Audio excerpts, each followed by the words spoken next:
እንበልና መንገድ ላይ እየሄድን ነው። አንድ ሰው ትኩረታችንን ስቦት ወይም ስባው ዳግም ዞረን ካየነው ወይም ካየናት የተለየ ተፈጥሯዊ ነገር አላት ወይም ድንቅ ውበት ተመልክተናል ማለት ነው። አንዳንድ ጊዜም ከግምታችን ውጪ የሆነ ተፈጥሯዊ ማንነት የተላበሱ ሰዎች ያጋጥሙንና ይሉኝታን ረስተን ሰው ምን ይለኛልን ዘንግተን ልናፈጥ እንችላለን። ችግር የለውም፣ መሳቀቅ አይኖርብንም። ብቻ ያየነው የተለየ ነገር በግለሰቡ ላይ አሉታዊ ተጽዕኖ እንዳይፈጥር መጠንቀቅ ግድ ይለናል። ውድ የቻናላችን ተከታታዮች ዛሬ በዓለማችን ላይ ለየት ያለ አስገራሚ ተፈጥሮ ያላቸው 10 ሴቶችን ልናስቃኛችሁ ወደድን። በነገራችን ላይ ብዙዎችን ያስደነቀችው ኢትዮጵያዊቷ ልዩ ሴት በዚህ ዝርዝር ውስጥ ተካታለች። ከ10ኛዋ ጀመርን፣ እየተዝናናችሁ።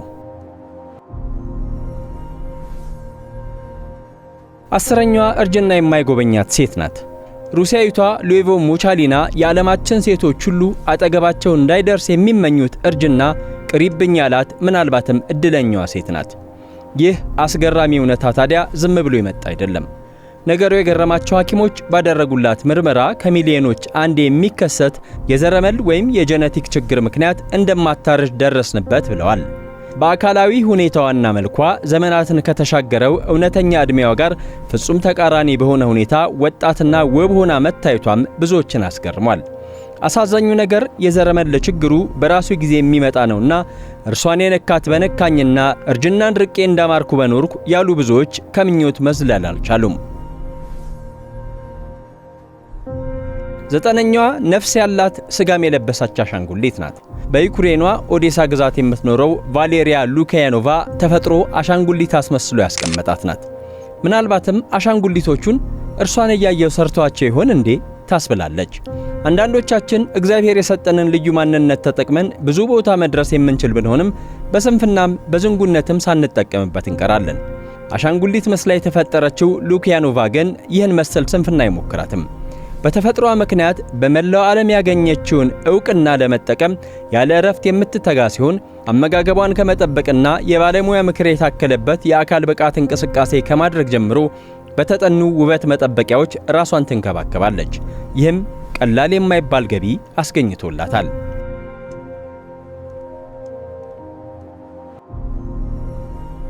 8ኛ አንገት ትጠላለህ አባቴ፣ ያውም የአገር ብረት የተደረደረበት። በማይናማርና ታይላንድ የሚኖሩት የካኒያ ላህዊ ጎሳ አባላት ባህል መሰረት ሴቶች ውበታቸው የሚለካው በአንገታቸው ርዝመት ነው አሉ። እናም ከሆኑ 100 ዓመታት በፊት ሴቶቹ አንገታቸውን ለማርዘም የብረት ቀለበቶች እያደረጉ መለጠጥ ጀመሩ። አሁን ባህል ሆኖ ቀጥሏል። አዳጊ ሴቶች ገና ከ8 እና 9 ዓመታቸው ጀምሮ ይህ የብረት ቀለበት የሚደረግላቸው ሲሆን በየጊዜው አንገታቸው ሲረዝም እየተጨመረ እስከቻለው ይቀጥላል። እና ታዲያ የዓለማችን ባለ ረጅም ብረት አንገት ከዚሁ የፓዳውንግ ወይም ካኒያ ላህዊ ጎሳ የመጡ ሴቶች ሲሆኑ 19.7 ሴንቲሜትር የሚረዝም አንገት በአካባቢው ተመዝግቧል።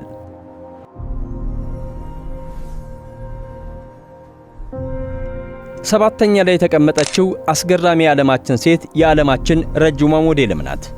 አማዞን ኢቭ ወይም ኤሪካ ኤርቪን የተባለችው አሜሪካዊት ሞዴል ነዋሪነቷ ቱርሎክ ካሊፎርኒያ ሲሆን ከ2 ሜትር በላይ ትረዝማለች። አዎ በትክክል ሰምታችሁኛል። ቁመቷ 2 ሜትር ከ3 ሴንቲሜትር ነው። አስባችሁታል? ወደ ቻይና ብትሄድ ተንጠራርቶ የሚያያት ወንድ ብዛቱ ምን ያህል እንደሚሆን? እሷ ስንቱን ቁልቁል አይታ ትችላለች።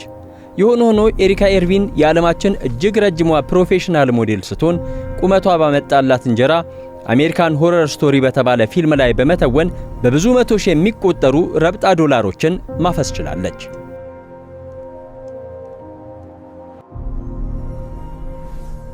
6ኛዋ እግዚአብሔር መስጠት ከፈለገ ከልካይ የለውም የሚለውን እውነት አስረግጣ ያሳየች ናት።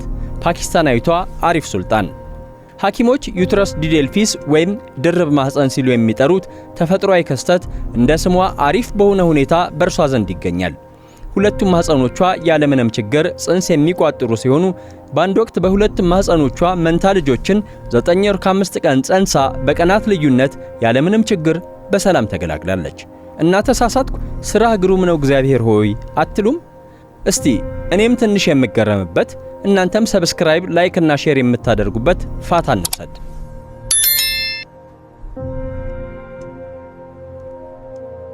ተመለስን። በዓለማችን ያሉ አስገራሚ ሴቶችን እየቃኘን ነው።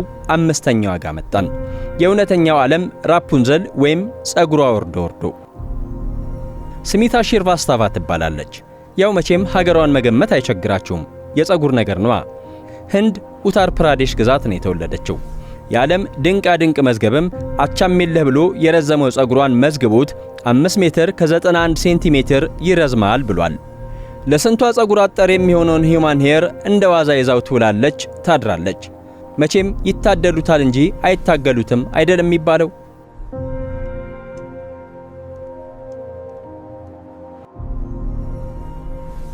ወደ አራተኛው አለፍን። ረጅም ካለን አይቀር ሌላ ደግሞ ረጅም ነገር እናንሳ። የዓለማችን ባለ ረጅም ቅልጥም ሴት መጠሪያ ስሟ ኢካተሪና ሊዝና ሲሆን በሩሲያዋ ፔንዛን የተወለደችው። የዓለም የድንቃ ድንቅ መዝገብ ለክቻለሁ የሚለው ቅልጥሟ 1 ሜትር ከ32 ሴንቲሜትር የሚረዝም ሲሆን አስገራሚው ነገር በሁለቱ እግሮቿ መካከል የ6 ሚሜ ልዩነት መኖሩ ነው።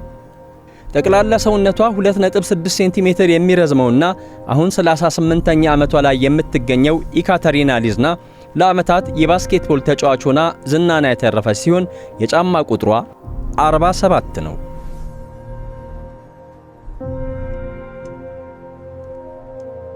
ከዚች ረጅምና መለለው ሴት ወደ ሶስተኛዋ ስንሄድ ቁልቁል ልንወረወር ነው። የዓለማችን እጅግ አጭሯ ሴት ስሟ ጂዮቲ አሜግ፣ የትውልድ ቦታ ደግሞ ናግፑር ህንድ ነው። መቼም ሳይንቲስቶቹ ስም ማውጣት አይሰለቻቸውም። ምን አለ የማያስቸግር ስም እንኳን ቢጠቀሙ። እናም አኮንድሮፕላሲያ በተባለ የአካል እድገት ውስንነት የሚያመጣ ህመም ምክንያት ቁመቷ እጅግ በጣም አጭር ሆኗል ይላሉ። በመላው ዓለም ዕውቅናን ያተረፈችው ጂዮቲ አሜግ በሕይወት ያለች እጅግ አጭሯ ሴት ስትሆን 62.8 ሴንቲሜትር ብቻ ትረዝማለች። ከአንድ መካከለኛ ኢትዮጵያዊ እጅ እንኳን ታጥራለች ማለት ነው።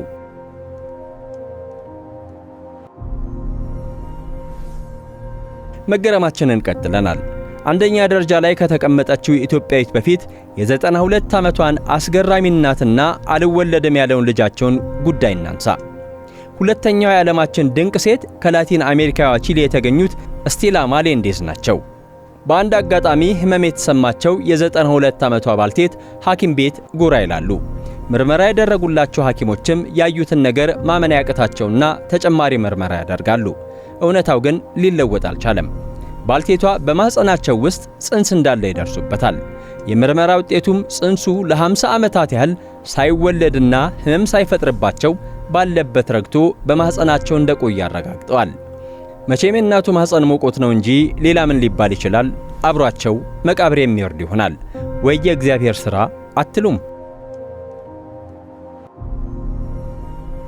ወደ ኢትዮጵያዊቷ አንደኛ ደረጃ ላይ የተቀመጠች ሴት መጣን።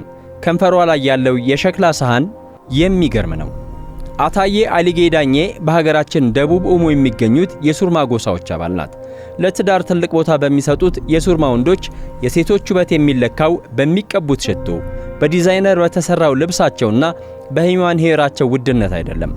የሱርማ ወንድ በዶንጋ ቀን በረጅም ዱላ ተቀጣቅጦ ሲያሸንፍ ልቡን የምትማርከው የተዘለዘለው ከንፈሯ የሚከበው ሸክላ ሰፊ ሆነላት ሴት ነች። ይህም የሱርማ ሴት ውበቷን ትጠብቃለች ማለት በየጊዜው የሸክላውን መጠን እየጨመረች ከንፈሯን ትለጥጣለች ማለት ነው። መሳሳም ገደል ገባ አትሉኝም? የሆነ ሆኖ በአውሮፓውያኑ ጥቅምት 2014 ከንፈሯን የለጠጠው ሸክላ እንዲለካ ፈቃደኛ የሆነችው አታዬ አሊጌ ዳኜ ዙሪያውን 19.5 ሴንቲሜትር ሸክላ ከንፈሯ ላይ አድርጋ ነበር። ይህ ማለት በየትኛውም ቤት የሚገኘው መካከለኛ የምግብ ሳህን ማለት ነው። የትኛዋ ሴት ይበልጥ አስገረመቻችሁ? ኮሜንት ላይ ጻፉልን። በዚያውም ሰብስክራይብ እና ላይክ ማድረግ አይረሳ። የደወል ምልክቷንም ተጫኑ። በቀጣይስ ምን እናንሳ? ጠቁሙን።